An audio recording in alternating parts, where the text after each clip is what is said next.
that's awesome. I know. I was trying, so I had created an event so that we could go live like Uh-huh. to that, and I got a couple likes on it today. Hmm. But I blew it. Like I hit live too early when you weren't on yet, and then it Uh, was like there was no going back. So I was like, ah, ah! oh boy. All right. All right, wait, I forgot to close my door. Hold on. Okay. Welcome everyone. So I decided not to broadcast to Facebook on my Facebook because I feel very like afraid of talking about some of the things that I want to talk about with you today on Facebook for reasons that you know. Um, and I just like, so I was like, oh, I don't want to. The whole reason why I created High Curious was so that I didn't have to like censor myself. So I'm not going to like start today. So anyway, welcome, Jennifer Giacalone. I am just like, it's been like a long time already since we've seen each other's face. Since we did the whole like actual in-person kind of talking to each other thing. Yeah. In You mean person, you of mean the course. 15 hours of talk therapy, which you wrote a book Yeah. out of? Yes, Yes. that. So, for those joining us on other platforms or later, Jen and I co wrote a book called High Curious. It's a reforming rat racer's journey to wellness. And we're here today to talk about it and to just, I feel like also kind of to do a little updating. But since the entire thing is obviously about me, and there's like, I was like, how do I make sure that this entire conversation does not like become about me? Um, and then I'm like, all right, first question, Jen. Okay. I am so excited about everything that you have going on, and I don't even feel caught up. So tell me, like, about the coolest project you're working on, which I know is the hot thing, Yeah. and and like it's been such a great year for you, so tell me. Yeah, it has been an incredible year. I mean the sort of there's a couple of front burner things, but the big one is this short film that I wrote with the intention to make it with the Spanish actor that I have. Basically, it's just sort of this transatlantic social media friendship, As and you will. as one does. When I said to him, "Hey, let's make a movie," I wasn't even sure he spoke English, because that's how I roll. Right. But what has been interesting with this is that I wrote this project for him, not actually knowing a whole lot about his personal life. And it turned out that, I mean, like I said, okay, I get like young single dad energy from him. So, we're gonna do like a young, like widowed single dad. And like, do you want to know like what his life story is? Tell me. It's that. It's that, except his daughter is a little older than the boy that I wrote in the script. And that's So right. talk about So manifesting. I mean, seriously, I mean, just the randomness of it and to have it, just come in like that. So I sent him this script and he said, I think I know a director. This guy's like my brother. I'll see what he wants to do. So I checked out this guy. He had a short film, because that's mostly what he does. That's his niche. But he had a short film get pre-selected for the Oscars a few years back. Um, so this dude, the director that he got involved, is a serious dude. And every time I turn around, like this thing is growing. He's gotten a producer from Spanish national television involved, because he's passionate and about it. he is passionate, and it's just so amazing. Like, and so now, like, we've put our pitch together, and like there's this like billionaire that he's planning on asking for money, and then but anyway, because every time we talk about this film, it's like, well, if we're really going to do this seriously and we're really going to take it out to all these festivals, we should do it this way. Well, but we really should add this much more to the budget if we're going to get an A-list star, which Welcome to life. you can, by the way. You don't have to be anybody necessarily to get an A-list star for a day or two of filming. You just have to have the money. You just have to have the money. If you show up and you throw the money at them, you know, if they're not busy, they might go for it. Yeah, as long as it's not like against their um like ethics in some way, the project, why Right, wouldn't they do it? right, It's like, oh, I hate money. They're right, actors. That's what they like to do. right. So it's like, and I mean, this was an interesting thing that I've been learning. It's like, yeah, if you hit him at the right time, you can get Gary Oldman to do your film for like 25 grand, which is nothing to him. Um, and so that's sort of the process we're in now is like the Spanish producer from Spanish national TV is now like, shaking the bushes in Hollywood to see if he can cast a female lead. He's got his heart set on Christina Ricci, which All right. I wouldn't cry if that happened, but we'll see. Um, but I, yeah, that would be so amazing. it really would. Yeah. But yeah, so anyway, this is the thing that I was asking you about Popsicle for, because Yeah. the popsicle, the SpongeBob, you know, popsicle is like a major plot point. How did you like come up with that? Like, I was curious about that last night when we were DMing. I was like, how did she just decide that like a SpongeBob popsicle was going to feature in this short film? Well, I mean, it could have been anything. And I drug a co-writer in, a friend of mine who's an author, and she has never done film before. So this is like, I basically kind of grabbed her by her hair and said, "Hey, come on, we're going to make a movie." Because that's again how I roll. Yeah. Uh, but yeah, basically, like, we had this idea, like we were working with this idea of like, okay, it's this young single dad, and he's, his wife died pretty recently, and now he's like struggling, because his wife was sort of the main caregiver for this precocious 8-year-old boy, and so now he has to figure out all those little sort of nitty gritty things that he didn't really have to do. And so it's sort of like, it's a demonstration of how like much he doesn't know about his kid and still has to learn. Like, they're out in the park together and he sees the ice cream truck, and he orders a couple of bomb pops for him and his son, but his son prefers the SpongeBob. And the sort of twist in this is that his wife's ghost is there, and he can't see her, but the kid can. And so she's like, he's ordering the bomb pop, and she's like, no, he likes the SpongeBob. And, so it's this moment of like him floundering. And then, but the way that it sort of wraps up is that in the end, the kid's climbing too fast, and, he falls off the jungle gym, and he, rips his pants and cuts his knee. And so he's like, all right, let's go home. Maybe we have, some band-aids in the car. And so he brings the kid back to the car. He opens the glove box and he's like, uh-huh, SpongeBob band-aids. Your mama is still looking out for us.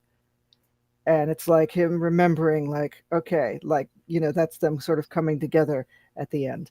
Oh, So yeah, I mean, it's just super sweet. And like, I mean, I think that if there's any, if there's any chance at all that Popsicle would ever get behind a small independent short film, I can't imagine what would be more like something they would want. I don't see why they wouldn't. Like, I mean, I don't, first of all, like you said, $25,000 is falling out of their back pocket at Unilever.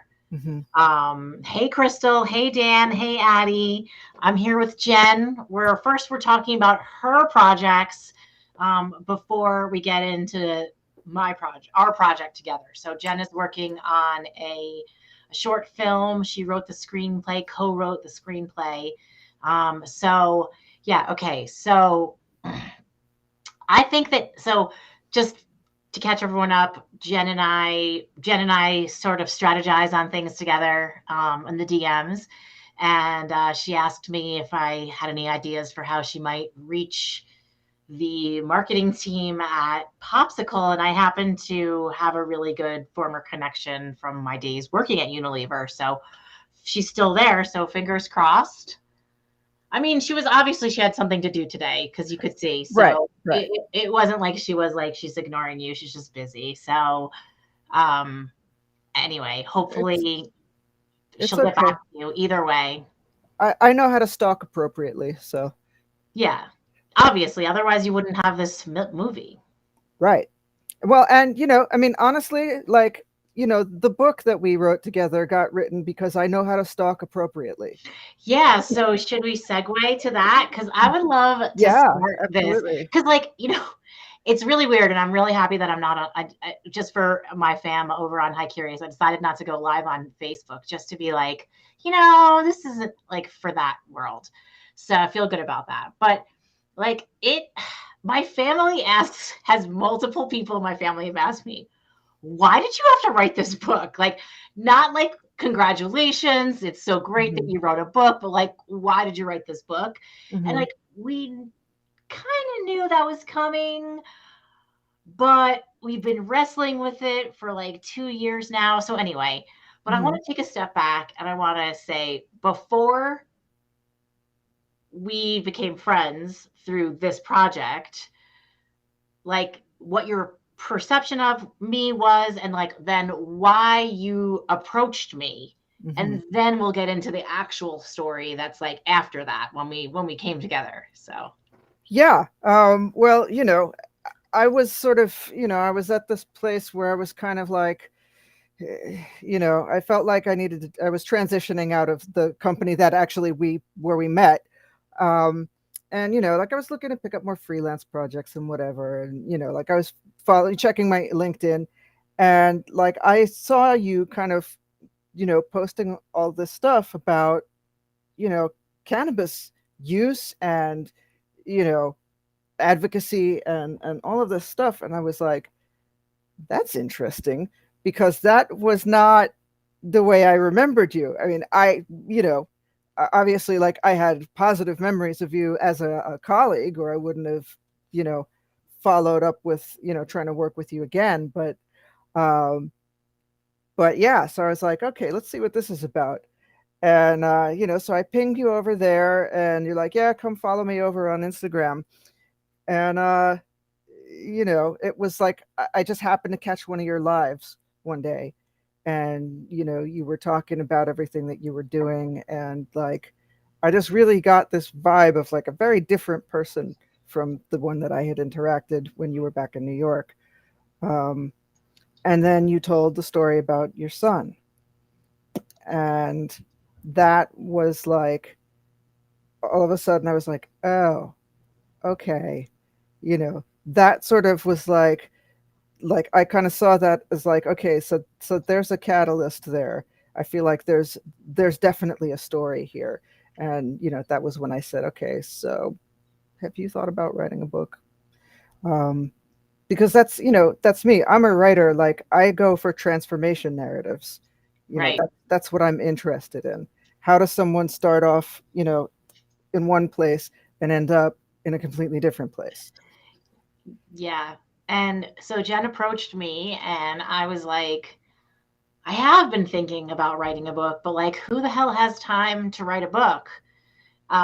So we decided that we would spend some time trying to come up with an outline based on some conversations. And then after that, we moved forward to the next stage, which is where Jen like framed out all the chapters.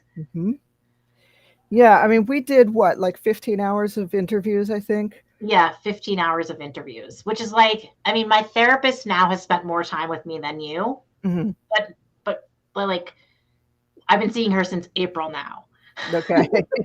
And also, like, the the funny thing was like you helped me get the story out, and Hmm. then the therapy helped me get the story out further, because like Hmm. I was very nervous to put this out into the world, and I still am. Sure. um Yeah. it's there's just like, it's not a novel about like some random people. It's literally like the story of what happened Hmm. to me not Hmm. very long ago. Yeah. And it was interesting because I don't know if you remember this, but I remember this. Like, I actually had, sort of floated the idea of like, do you want to maybe do this as a fictionalized thing? Yeah, Like a thinly veiled fiction. And that didn't appeal to you. And I think that that's the right choice, honestly. it felt inauthentic. And I'm just like, I pride myself on being a very authentic person. And frankly, the chapter in most, under most, scrutiny Mhm. is, I really wrote that. You didn't. Um, Mhm. so can't even blame it on you. Um, but, I can say that it got to the place where, um, I got to the place where I was just like, it's all or nothing with this story, you know? Yeah.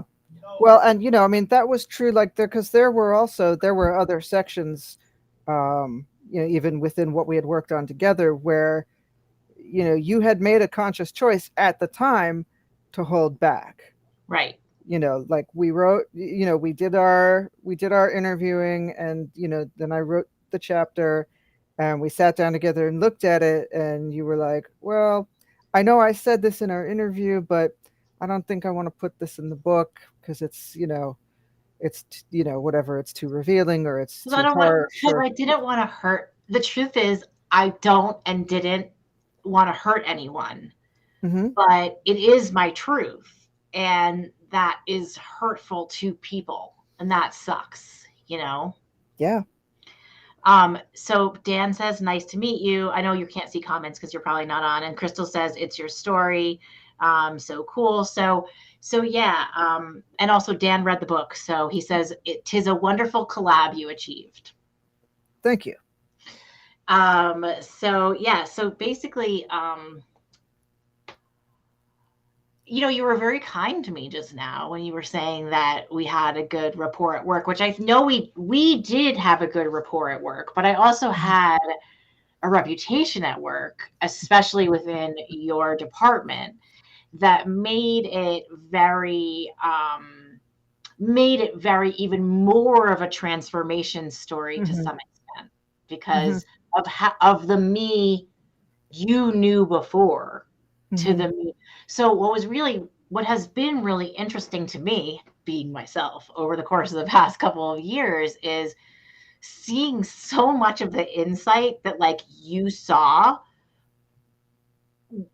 going back and being like, how did she like, already know that? Like I was still discovering that, like there's just things about it. And like, I just wasn't even necessarily ready to see.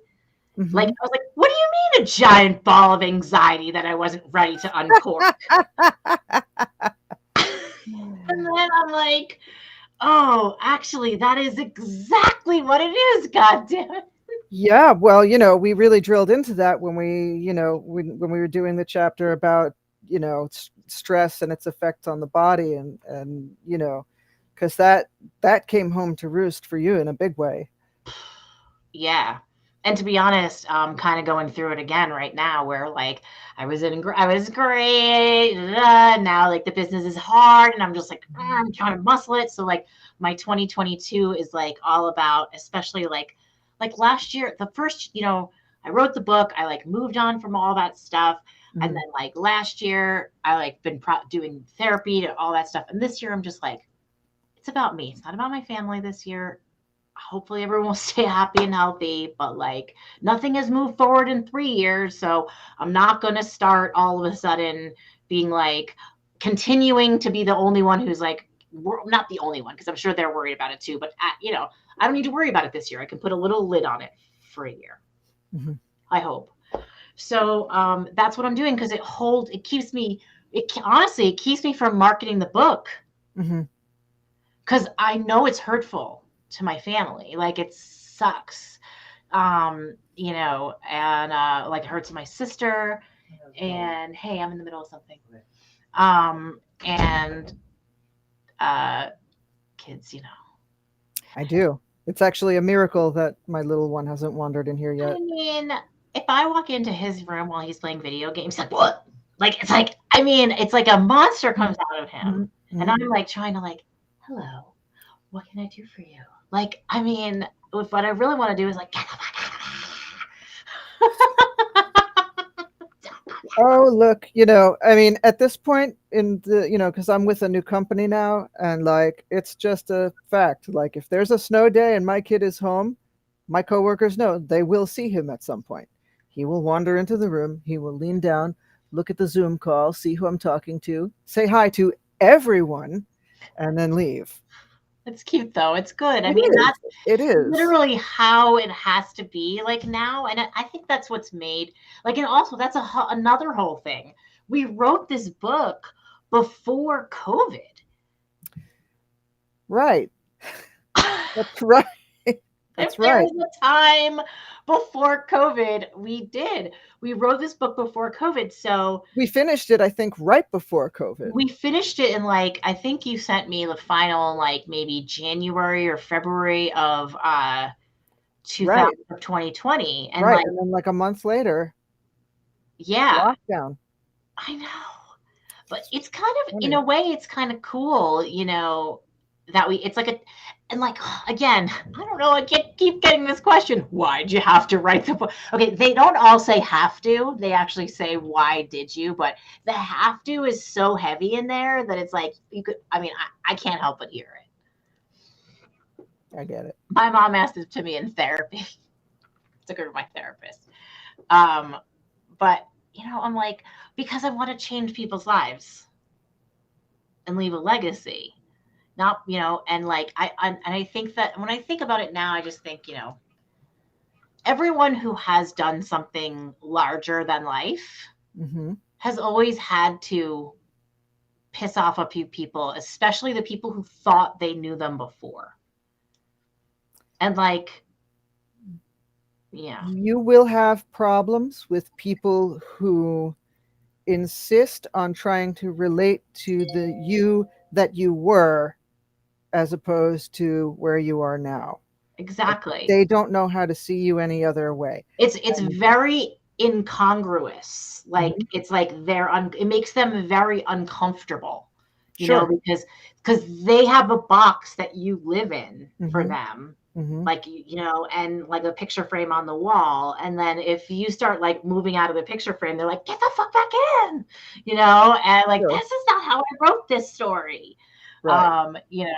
And I'm really coming to, yeah, Crystal's yeah, well, Dan says it's like all sacrifices for the dream. Crystal said maybe one day she'll put out a book, and I think she should. She was adopted, and like so many crazy stories with her parents and all that stuff.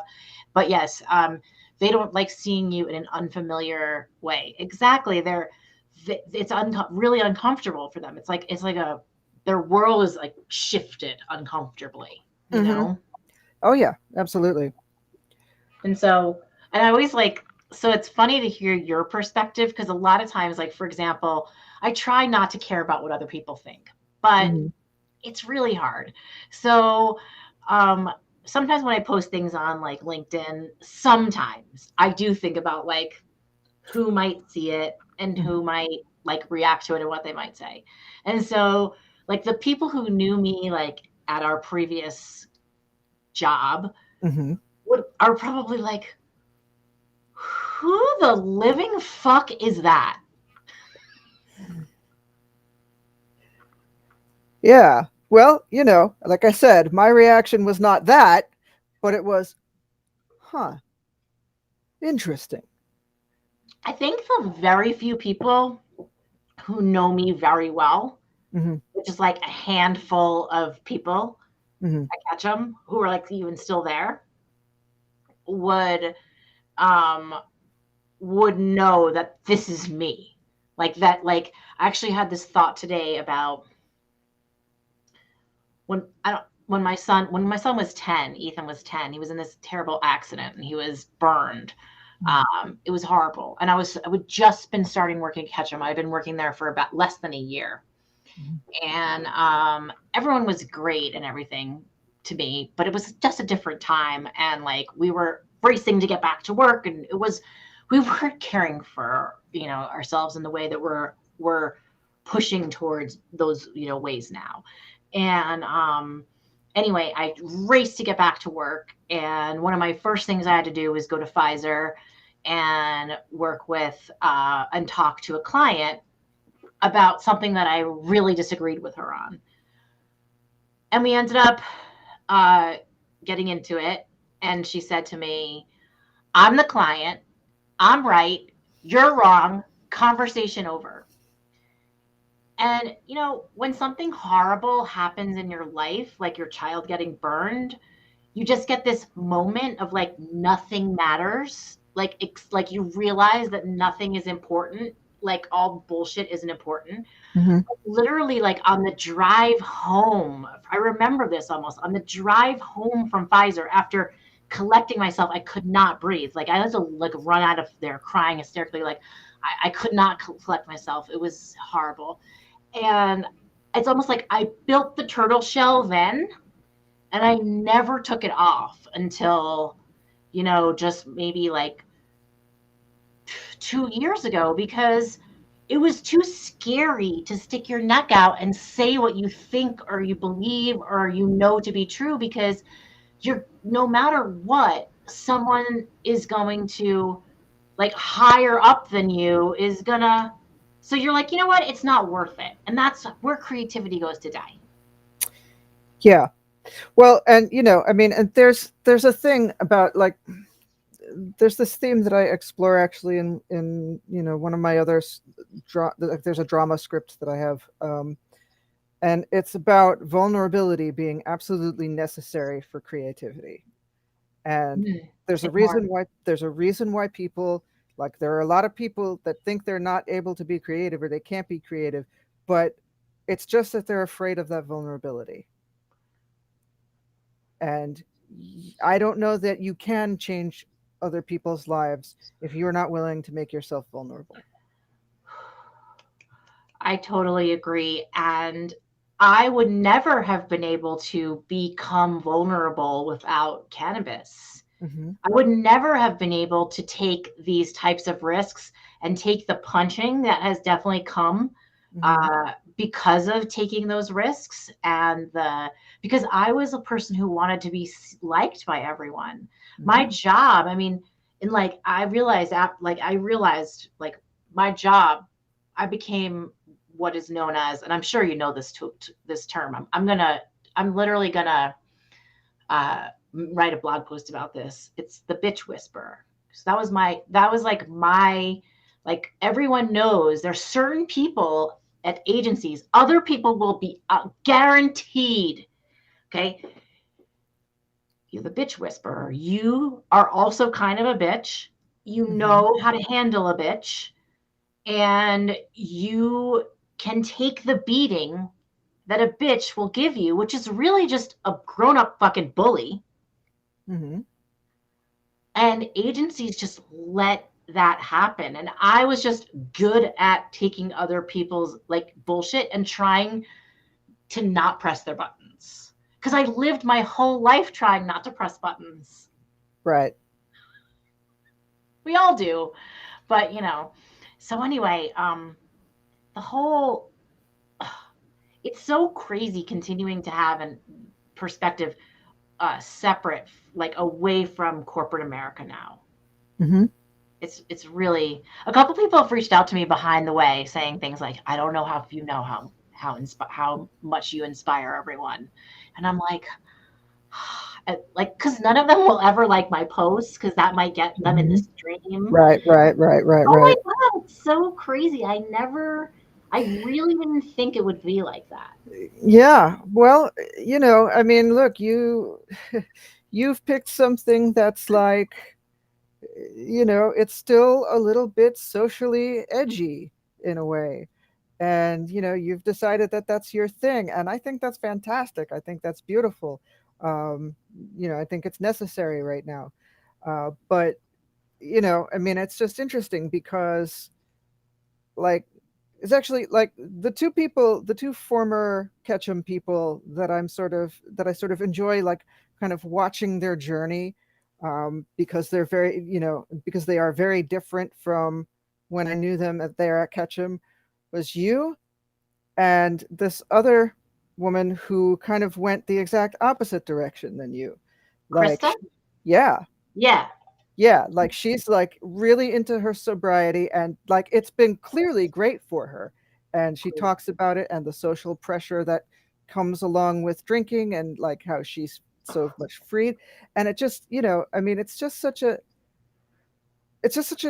great to watch people living their truth. And it's just so indicative of the fact that like one thing isn't going to be for everybody.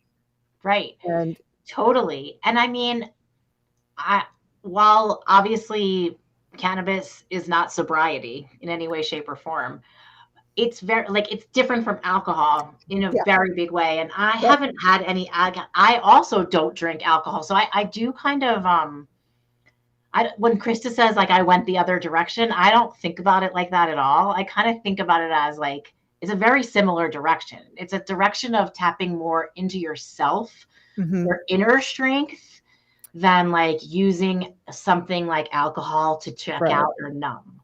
So I Well, don't, yeah, alcohol is, it's poison. it's poison. You're like, you're basically doing like controlled poisoning yourself. Right. Um, uh, Titrating poison into your body that makes you feel exactly. good. And, like, I'm not saying like you should never have any at all, but like, No. it's just very interesting. Like, like we talk about in the book, how like Rastafarians who are like very well known for smoking a lot of weed, do not drink at all. Right. That's just part of their religion. That's part of their faith. It's like, nope, we don't put poison in our bodies. The end. Right. And I mean, someone who is focused on a wellness lifestyle Hmm. should be trying to do everything additive and nothing depletive Hmm. in theory, right? You're like, well, let me drink all this water, let me eat nutritious food. I mean, just the same way as you don't always eat nutritious food, you don't always aren't always perfect with the choices that you make. But Right.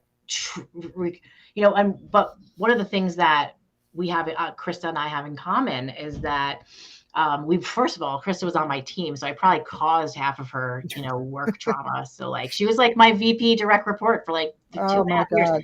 But like I love her, and but I wrecked her. I did a terrible thing to her, and I've apologized to her for like doing it, but it was all because of the corporate culture. Hmm. And this is not a story I want to talk about because it's whatever, but it's just I take so and she already knows, like I've already apologized to her. We've, like I'm like, we're both different, and all this, but like I wish I would have known better. I wish I could go back and tell that leader, hey, this is not leadership. Leadership is actually standing up to people who told you to have this conversation and telling them this conversation is fucked up and you're not about to have it so somebody else can. Like, um, but it was like 2016. We're talking about it's not the same. We're not in the same time. No. But I'm not saying that makes it okay because it doesn't. No, but I mean, look, personal growth inevitably comes with a certain amount of regret because if you improve, that necessarily means shedding behaviors that, were not serving you. Right. And, you know, you can look back at those things and go, "Ugh," and Right. that's like a really normal thing.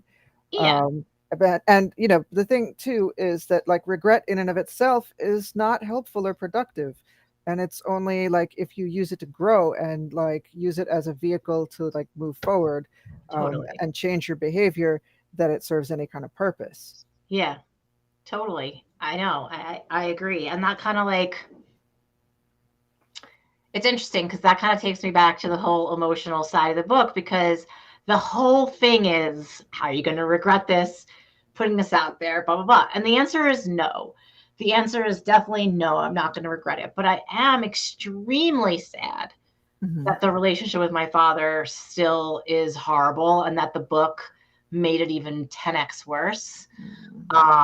And there I don't know if it's reparable or what, but like I don't I'm just blah. So I don't I haven't shared this with a lot of people, but I'm only sharing it, it'll go out where it goes and people will see. But it is that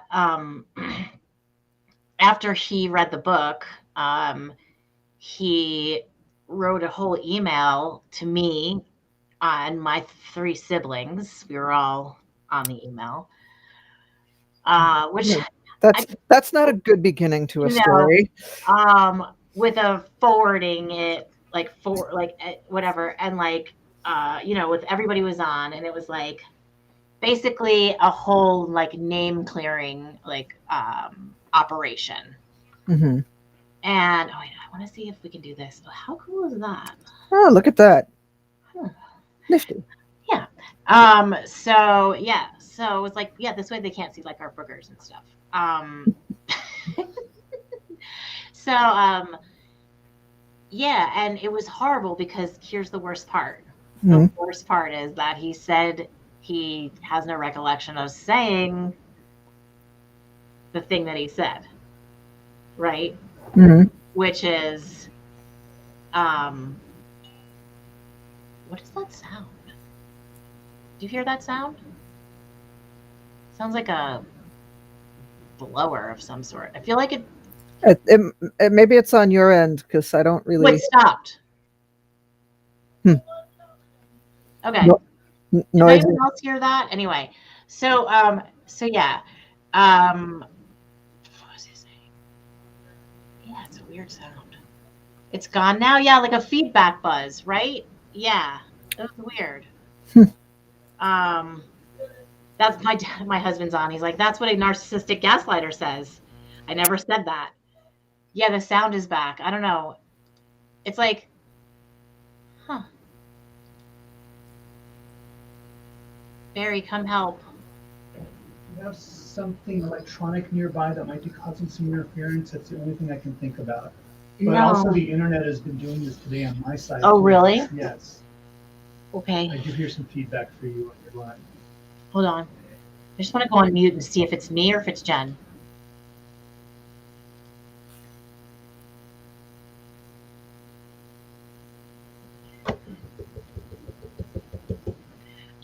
It's your iMac. It's my iMac? That's bad. Is it this?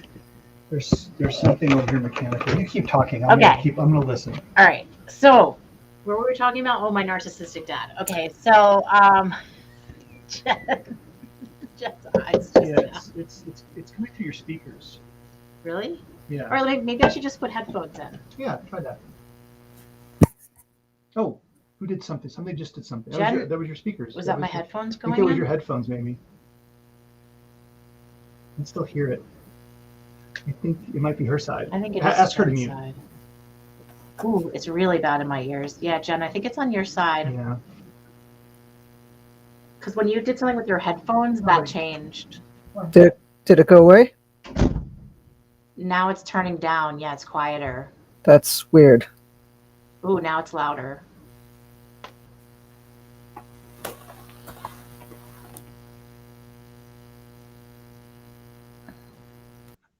Ooh, it's so much better now. Perfect. But you're on mute. Yeah, that's the problem. Okay, well, that's not good. So, all right. Well, here, let me take out the headphones and I'll just raw dog it. Okay, now I'm on headphones and you're raw dogging, whatever that means. It sounds gross. So, yeah. So, is it better? Yeah, so much better. Yeah. Okay. All right. Yeah, it sounded almost like, when you have the speakers and all the way plugged in, like the thing is like, yeah, that's what it sounded like. Okay. Whew. So we were talking about Your dad. my dad, yes, and um how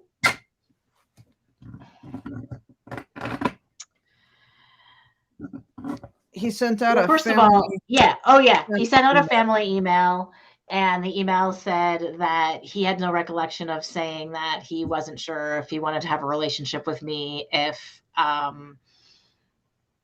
if I continued this lifestyle. Mhm. And he doesn't have any recollection of looking me straight in the eye and saying, I'm not sure.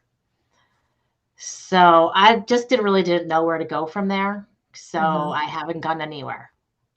And that's where we are. So the sequel's not long Well, yeah, it usually isn't. yet. Yet. Anyway. Yeah, well, I mean, this is all just, I mean, I don't know your dad personally, so I'm not going to Right. say it's narcissism, but there is definitely a lot of concern going on here about how this book reflects on him. Exactly. Um, and I feel like, just to say, like, I hate that it's hurting him. That part really sucks because I don't want to hurt him. But the part that isn't, like, but it's still my truth. Yeah. So, Well, and I mean, so it's your story, and exactly. you And that he you needs to, you know, yeah, he can do whatever he wants. I don't have to say what he needs to do. But it's very it's sad, and I hope that will change at some point, but it remains, and it sucks. And the book definitely picked the scab right off the, you know, quietly healing wound. So, but that doesn't make me any less proud of the book. It makes me even more proud of the book because it's not some fluffy piece that, I was easy to put out there. It's kind of like I used to say, like, whenever I would go to like really hardcore workout classes, I would be really nervous that like I would Mhm. die basically during it. And if I didn't have that feeling, that wasn't a good enough workout for me. And that is it. That's like, it has to push you outside your comfort zone. Otherwise, it won't resonate with other people. It won't be a meaningful piece. And there's two kind of hooks in the book, right? There's the my kids and then my parents. And Mhm. and uh, hopefully people will read it and it won't just have served as a tool for, driving a knife into my dad's back. Because that is already like, that part's done. So now moving on and, enjoying the hopefully, um, hopefully changing, helping other people Mhm. see themselves in some parts of the book. Yeah. Well, I mean, I don't know if I told you this story, but when I started this job back in September, there was another woman that started at around the same time as me, and in the sort of getting to know you stage of things, I was like, yeah, well, I have a novel out, and I co-wrote this, this friend of mine's memoir, and sort of told her what it was about, and she was very curious because she has a friend um, whose story is very similar to yours, and who, had started, cannabis. I'm not clear on the time frame, and she didn't know how to feel about it really. Like this woman is like she's really sweet, uh, very very wholesome, um, and so like she kind of didn't know how to feel about it, and so out of curiosity, she bought the book, read it in a weekend, and it really changed her mind about you know what this is about, and the medicinal properties that are there in cannabis if they are appropriate for you. Exactly. And like, even that, first of all, thank you for sharing that with me. Like, it means so much that someone who I don't know read my story and then she was able to better relate to her friend or someone else in the future's daughter or, brother or whatever. Because with that, that's why I did it, so that other people would be able to get it, because it's not mainstream. So wow, thank you. Yeah, no, absolutely. And she also mentioned that her son has been her son has not admitted to her. I think she said he's like, 22 or something. He has not admitted to her using cannabis, but he has spoken very in defense of it, let's say. And she has a feeling that he probably is. And, now she feels like she's in a much better position to like have an honest conversation with her son about this too. So, Right. you know, I Oh, mean, this is why, this is why you do this.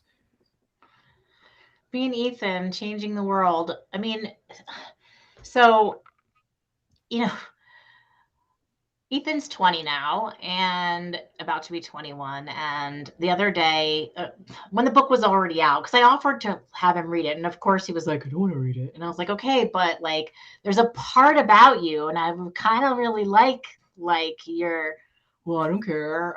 Anything that you said, it's about you. It's not about me. It's about how and I'm sure it's true because he trusts me. Um, and so it made me feel really good but I was like, could you just read it? But he still hasn't, which is fine. Someday he will. It's probably better for him not to have to even revisit that because it was such a hard time. I Sure. mean, in fact, today I was kind of listening to the audiobook for a couple minutes and I like pressed on it and I was like, started listening to the story and I was like, I don't even want to go. I can't go back there right now. It was definitely Yeah. hard time. Hi, Mrs. Green. Welcome. This is Jen Giacalone. She's my co-author on the book, Hi Curious, A Reforming Rat Racer's Journey to Wellness. And, there was this other piece of the book, Jen, that you wrote that I didn't, which was like this line. It was like the beginning kind of what opened it up for you. You said something about like, self-acceptance, self-care is radical choice. Mm-hmm. And I was like, I don't really know what she's talking about. And now you do. Now I do. So I like think that like that is what made the collaboration so strong. Mm-hmm. Is not just that like I couldn't, and first I just thought it was that I couldn't sit down and write it. Mm-hmm. But when it was like I couldn't actually see myself. Like you had perspective. Not all of it was right necessarily, but you had the benefit of a little perspective and a mostly blank canvas to like, right? Whereas if I just sat down to write it, I have so much bias from too many memories and too many things. So, Right. it ended up that's why I think it ended up, and also like I could never have organized it.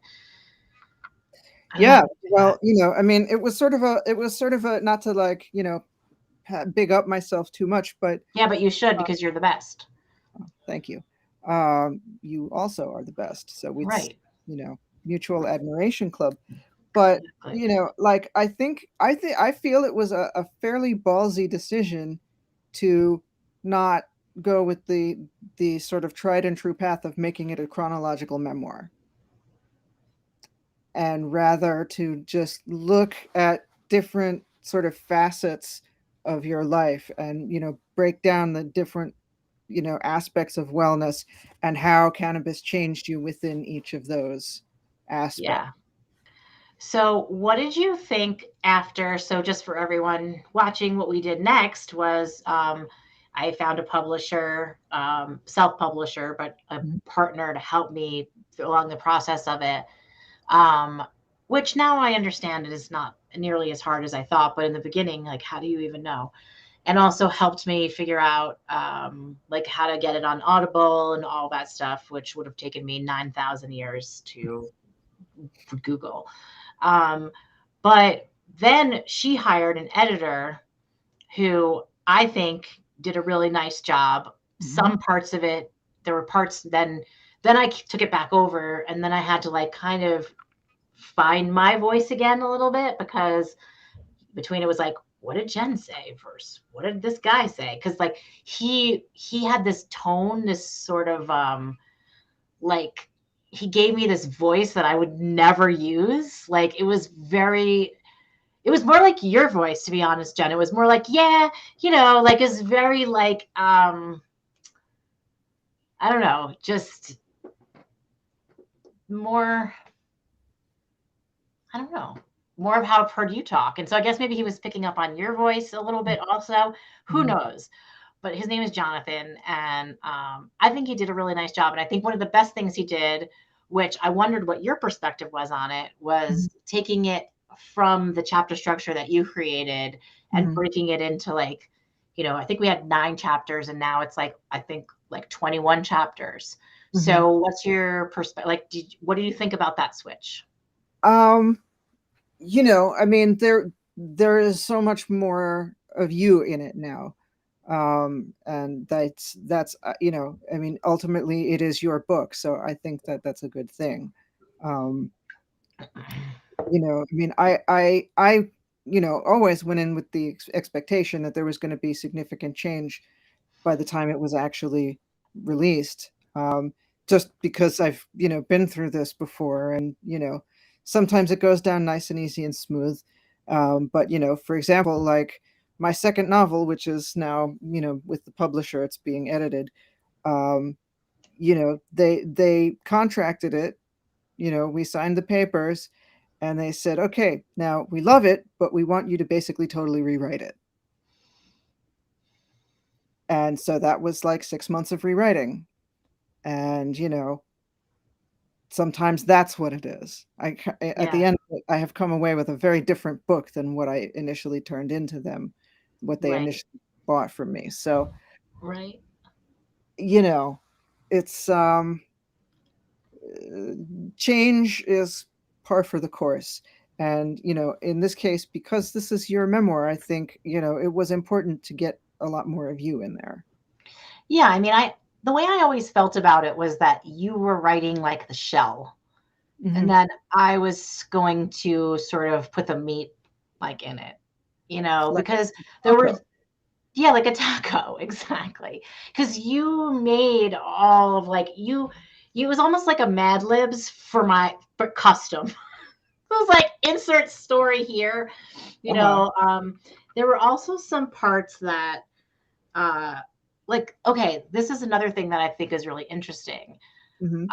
Sorry to go back to talking about my dad, but is that a lot of like some of the things that I took out, for example, like you wrote like basically I grew up in like a Mad Men, like as the daughter in Mad Men. Like that was like written in the original draft. Remember Right. that?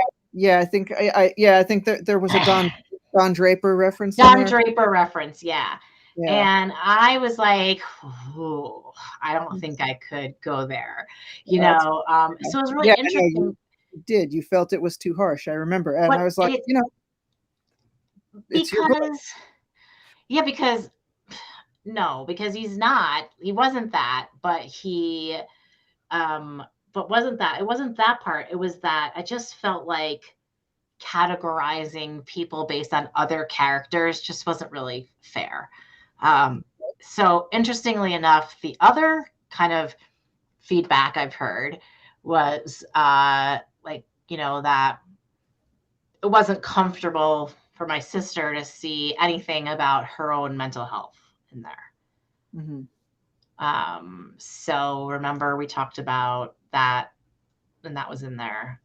So, but it was, and then I went back. Of course, I would like go back and read it because I like feel bad, and I'm like, oh my god, what did I say? And it was just that um, I feel like it was like I was congratulating them for finding their way to like mental health and like healing way before I woke up at 40 fucking 3 years old only because of this.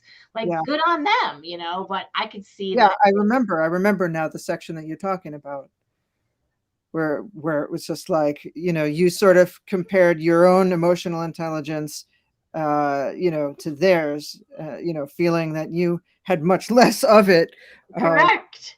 because they had been in therapy for years, and they were able to sort of talk about, you know these kinds of things. And for you at that point, it was still kind of like, they might as well be speaking Portuguese. And So that's what you wrote. And I yeah, think we left that. yeah.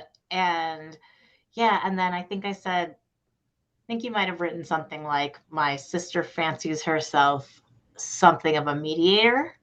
Uh-huh. And I just left that also. Like there was just some turns of phrases that, and I was like, and then when my sister, when she didn't like that particular one, and I wanted to be like, but I didn't write that.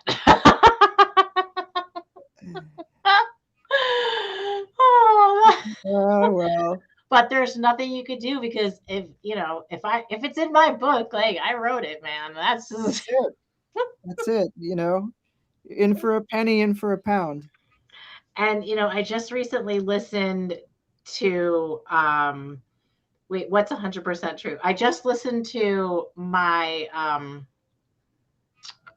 I listened to Jessamyn's book. Have you had Mm-hmm. a chance to? I've Jessamyn's not. book is called Yoke, and Right. it's about yoga and like sort of the yoga of life, and it's a memoir Mm-hmm. straight up, but it's organized really interestingly as well, kind of um like her life and weed and spirituality, and like it's similarly organized in a way. Mm-hmm. And she like I had, after like listening to it, and also I do know her, but like it was so nice. Like I was like, I just really appreciated everything she shared in the book, almost so much more listening to it as a fellow author who put themselves out there. I was like, ooh, that must have been hard to tell, you know? Mm-hmm. Because I read a lot, and I don't like books where the authors hold back. So I felt like it wasn't fair.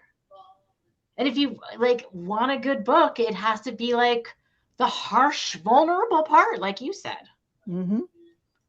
Oh, it is a true fact that she fancies herself as a mediator. Yeah, obviously, Jen is a very intuitive person, and she got that right off the bat. I don't think those were my words.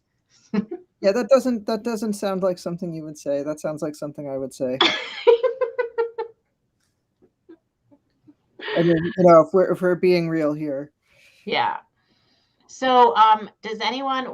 We've been on for about almost an hour. So, does anyone have any questions for me and Jen about the process?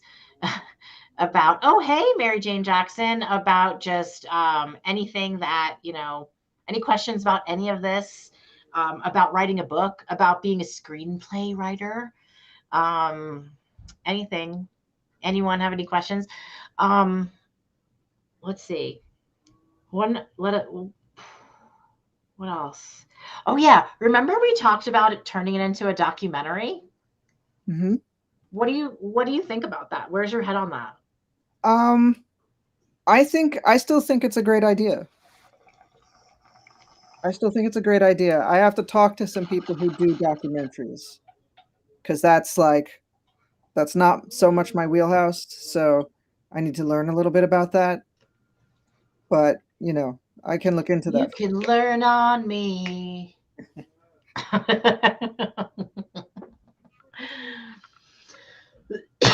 um, Well, that's it though. I'm like, I'm just sort of rushing in head first into everything and like, okay, what do I need to learn? What do I need to know to do this? well, we were just talking yesterday on our team call about YouTube University. Have you heard of it? Hmm.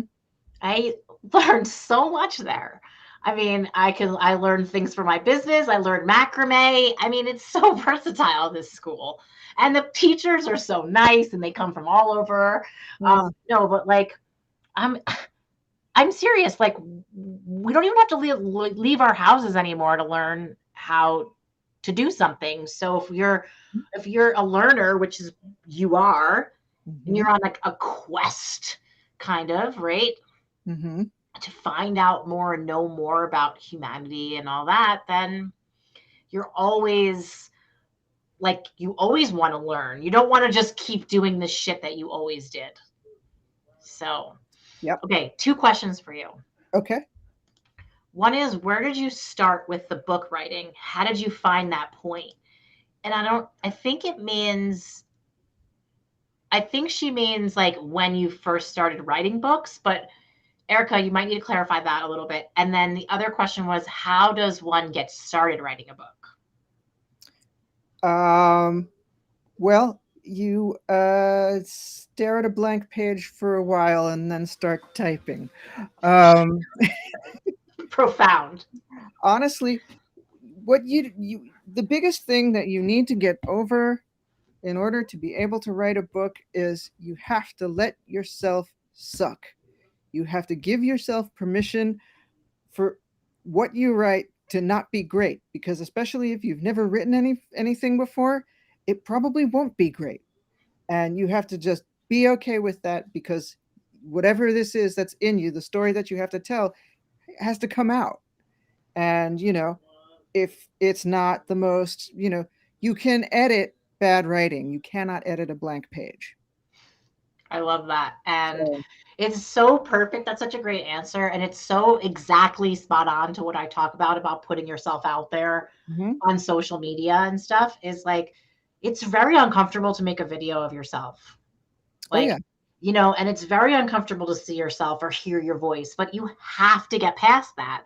You have to just start doing it. Even I feel like I look like a complete idiot doing these weird dances on Instagram, but I don't care anymore because it's working, and it's like it's getting my message across and it's free commercials, so I'm like, you got to do what you got to do, and you start to get over worrying about Yeah. what people think of you. Yeah. And that's because honestly, it's like I said before, like the biggest inhibition to creativity is not a lack of creativity, it's just fear. Fear fear it's a fear of opening something. It's a fear of losing control. It's a fear of losing control. It's a fear that, that what you come up with will not be good. Um, that you will produce something that you don't like, and that is going to reflect negatively on yourself. It's But going to make like, you feel bad you about are going to, like, in the beginning, when I started going live on social media, I probably yourself. sucked and I was uncomfortable and dorky, and I'm still Mhm. uncomfortable and dorky. But you know what? I've gotten better. And like the only way you get better is by doing it and being more comfortable with yourself doing it, because then you let it flow. And that's when you Mhm. have your amazing, Zen moments where I'm sure that's where like your characters are born and all that stuff. Mhm. So, Yeah. okay. The question is, Okay. I'm asking, when writing a story Mhm. where it's like someone else's true story, how did you find the story? So like the hook, I guess. Ah, okay. Well, I had an idea of what it might be, because the story that you told, about Ethan, was what kind of really piqued my interest to hear more about the whole thing. But if we're coming in cold, it's just a matter of having a lot of, we had 15 hours of phone, of FaceTime conversations, and, listening back over it and kind of looking at everything, and, the theme, a theme will emerge usually. Mhm. Like after all those interviews and getting to know you, like I did sort of see, the themes emerge and figure out what it was about your experiences that you really wanted to talk about. And then Yeah. once you find once when you're writing a memoir, because that's different than fiction, but when you're Right. doing a memoir type of thing, it's you find the theme, you figure out you figure out the beginning and end, and then you sort of figure out like the structure of how you're going to present everything. And I think that's a really good answer for Crystal as well, because Crystal said, how do you even start? And like, it's funny because um, Crystal's a creative, and her medium is video. So Mhm. she like thinks in music, and Mhm. like she thinks in video clips and stuff like that. So like, Crystal, you putting together a 1 minute video is not that different than Jen putting together a story. It's just got a lot more meat inside. The open and the close in a way. But it's a little different. But okay, so Mary Jane Jackson says, okay, so don't force the theme, just listen until it hits. That's accurate. All right. Well, we should probably wrap it up. This Okay. has been great. I love Yes. hanging out with you. I miss you. No, I it's miss awesome. your energy. We should do this again, like, sooner. Yeah, let's do maybe we could do like a topic, like a specific topic from the book or something like that Okay. to Yeah, talk about. But keep absolutely. us up to date on everything with the project. Yes. And obviously I'm excited because I'm in the little group chat with Casey DePalma McCartney. And we will try to make that thing happen because that would be just like so fun. And yeah, just keep running at shit, I guess. That's it.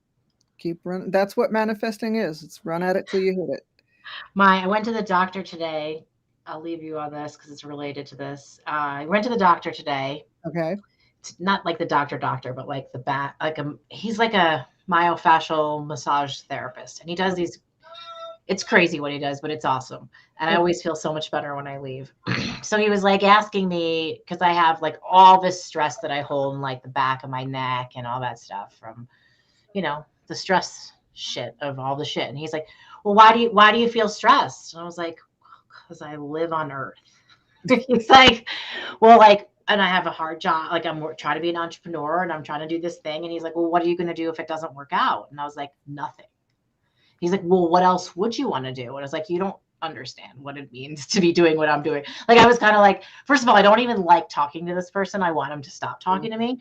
But second of all, I'm like, I cannot think about doing anything else besides this. Like, I'm sure eventually I will get another spark on something if this, doesn't happen, but it's happening. Mhm. Our shit it's starting to come together. Hi, Curious, the business, which is really where I've been focusing, which is why the book, it's like marketing the book has to be, secondary because at least that book's not going anywhere. Right. Oh, you just scrambled. Hmm. But I guess maybe that means we're done. Okay. Any last words? Any parting words, Jen? Any parting Advice? words? Guidance? Be excellent to each other and party on, dudes. Party on Darth. All right. Bye. Bye.